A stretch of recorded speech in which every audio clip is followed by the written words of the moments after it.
Look, we knew this day was coming. We knew it was only a matter of time until Dazn stepped foot in the UK market. I just did not anticipate for it to happen this soon. Excuse me. Dazn announced yesterday that they're entering into 200 new territories, one of them being the UK, and the first offering will be the Canelo fight. Now, we don't know who Canelo's fighting. It's not being confirmed, but it's very likely to be either Billy Joe Saunders or Callum Smith. The price point is going to be $4.99 or $5.99, something like that. Basically $5 a month, and they're going to begin by providing content around their boxing show. So the first kind of offering for us as UK fans will be all of the Matchroom USA cards and the Golden Boy cards. They're looking to expand into other sports as and when rights become available. So they're looking to build on their portfolio and not just be a boxing channel. Now, obviously, this is a boxing and MMA chat. This is a boxing and MMA channel, so I just want to discuss that a little bit. So, right off the bat, this Canelo fight isn't a Matchroom show, is it? It's a Golden Boy show. So, what does that actually mean? So, you'd assume that this fight would have been on Sky Sports, especially if Canelo does fight one of Billy Joe Saunders and Callum Smith. So, there's a lot of UK interest there. So, you'd assume that Sky Sports would have acquired the rights for it. That isn't the case. Now, I don't know how much money is involved in these kind of deals. You'd assume that this fight would come at more of a premium because of the UK interest. But what DAZN are basically doing is cutting out the middleman, Sky Sports, and they're going direct to the consumer. Now, whether they're going to generate as much revenue by going direct to the consumer versus going via Sky Sports and getting Sky Sports to pay them a fee for the content, I don't know. And quite frankly, I don't care. Because even if they're not making that money up, they might just be using this fight as a loss leader like they have over in the States. All of that aside, there's a massive elephant in the room because there's a clear conflict of interest now for Matchroom when it comes to their relationship with Sky Sports and their relationship with DAZN. So before this announcement, obviously all of the Matchroom USA shows were being broadcast on Sky Sports and all the UK shows were being streamed on DAZN. That isn't the case anymore. So by DAZN taking back, or not even taking back, or removing Sky Sports from the equation and going direct to the consumer with the Matchroom USA shows, you'd assume that the UK shows will no longer be on Sky Sports. So where there was this partnership previously, they're now direct competitors. They're now both in the same market and they're both now competing for the same consumer base. This causes, in my opinion, a big problem for someone like Eddie Hearn. When this initial deal was announced between DAZN and Matchroom to form Matchroom USA, one of the main kind of teething issues, one of the main problems with it from a fan point of view, was the fact that this had a direct effect on the quality of UK shows, because a lot of the UK fighters were going and fighting in the States on Matchroom USA cards, which left the quality of our shows a little bit light. But at that time, there was this partnership. So even though the UK fighters were fighting on Matchroom USA shows, we could still watch it. It was still being broadcast on Sky Sports. It just wasn't happening on prime time, and it wasn't happening in this country. Now that there's a clear divide, it will be a difficult situation for Eddie Hearn and Matchroom to manage, whereby you're sitting down with Sky Sports and you're sitting down with DAZN, who both are pulling you in separate directions to get your best fighters to fight on their platform. Another thing that we need to consider, Eddie Hearn's been quite vocal in talking about how I think he's got a year left on his Sky Sports deal. What does that mean for the negotiation going on between Sky Sports and Matchroom now that he has a obvious alternative? Before it was like, all right, he's negotiating with Sky Sports, but if they don't strike a deal, where's he going to go? Where's he going to go with a stable of fighters? Where's he going to go with the shows that he puts on? Because there was no one else in the marketplace to compete with Sky for the rights for that content, for those fights, for those shows. Now there is.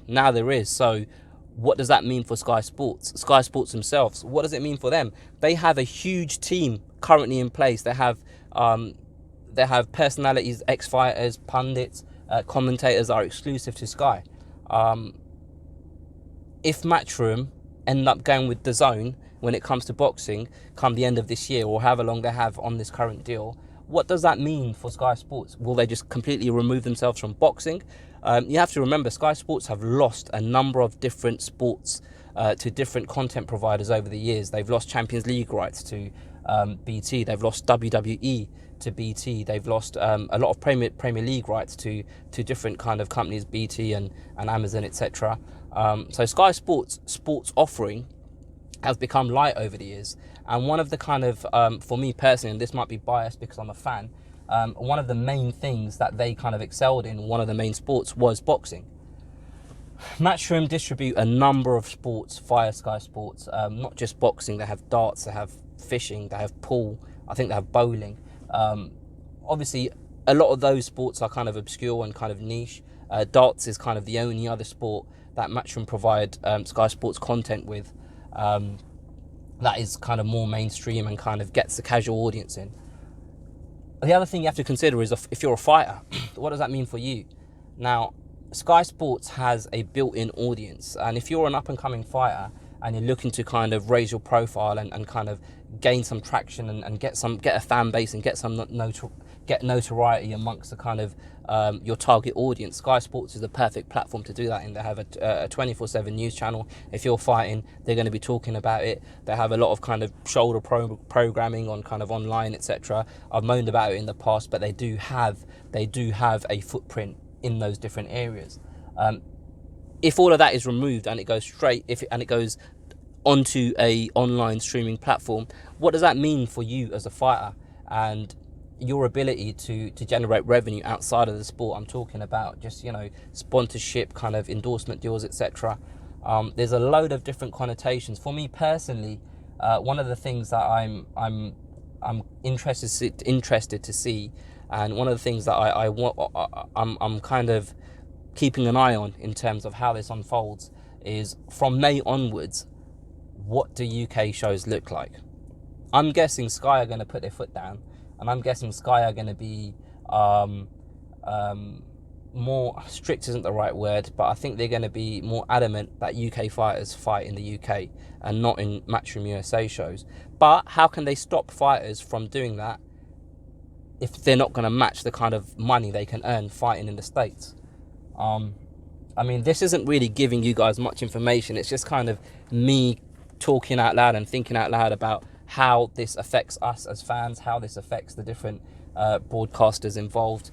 But there's a massive knock-on effect by this announcement happening, and it's interesting times for us, the UK fans. Will I be subscribing to Dazn? At the moment, I probably will. If that Canelo fight at £5, I'd definitely subscribe to it. If we have the option to jump in and out, like the Americans do, then I'd probably do that. I don't know if I'd just be a subscriber month in, month out. But obviously, if they acquire the rights to Premier League football or something like that, then for me it would be a no-brainer. But at this moment in time, if it's just going to be Canelo and then Matchroom USA shows, which I'm interested in, but I'm not sure if I'm interested enough to be paying £5 a month to watch them, especially considering a lot of that content is available the next day on YouTube and stuff like that anyway. So if it's just a case of me waking up and watching something on YouTube rather than recording it and waking up and watching it on my TV, then obviously that's something that I need to consider. I need to know more about what Dazn are offering us, the fans. I need to know more about what their plans are moving forward. And I worry for Sky a little bit now. I worry for Sky because they went into this exclusive deal with Eddie Hearn where they don't have any other promoter on their platform, and we've now in a position where they don't have an exclusive agreement with Matchroom, because Matchroom have two masters, Sky Sports and Dazn, and at the moment it seems like Dazn have the more of a financial power. So logically speaking, it's likely that Matchroom are going to get pulled in that direction more, and that means the quality might suffer when it comes to the Sky Sports cards. I feel like I've been quite jumbled up there. I don't know whether I've made any clear, concise points, but put your comments below. Don't be scared to hit the like button, share this with a friend. I bought myself a mic. Look, I got a mic.